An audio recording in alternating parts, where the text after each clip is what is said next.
The next piece I'll be talking about is the statue of Isis. The city and country of work is Naples, Italy. At least that's the site where it was found. The specific location of the work is the Museum of Art History in Vienna.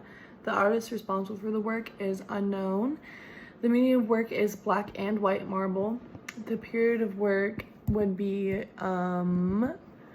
well, the museum says it's a Roman culture, but I'm putting it as Greek, and you'll see why later. So it's Greek to me. The historical relevance of the work of the cults of Egyptian deities that of the goddess Isis was most widespread among Greeks and Romans. According to the museum, in late Hellenism, she became the world ruler and creator of all culture, which combines numerous features of Greek and Roman deities. How long it took to create is unknown, but it is dated in the first half of the 2nd century AD. This work is important because it displays a combination of the major powers during this period of history, those being Greek, Roman, and Egyptian, all coming together to create a blend of culture. The defining characteristics of this work: the model is seemingly of Greek inspiration. She wears the typical cloak of Isis, which is fringed and knotted over the breast. There's a mistranslation. It's actually like a palmette, and it's supposed to reflect the thrones of the time, which is typical of Isis. Attributes of the goddess Hathor.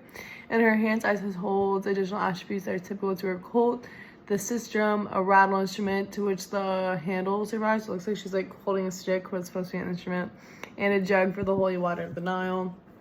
My personal observation is the contrast between the dark parts of the robe and the white marble of the goddess's flesh. Because when I think like Hellenistic art, specifically statues, I think like all pristine white. Like, for example, like the Laocoon and his sons, like stuff like that is more what I think. I also thought was really interesting that it wasn't just depicting a Greek or a Roman myth. It was kind of a hodgepodge of a bunch of different stuff all at one time. Despite being found in Naples, Italy, not any other locations. I don't know. It's just, that could be more common than I think, but to me it was different from my limited knowledge.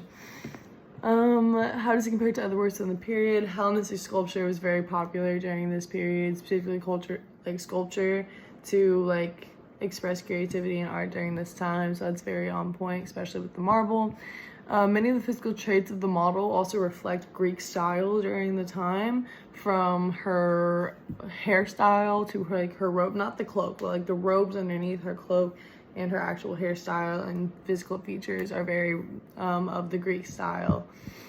One fun fact is that Isis was believed to be powerful in the ways of magic, having the ability to create and destroy life with mere words, and the cadence and pronunciation would have different effects, supposedly.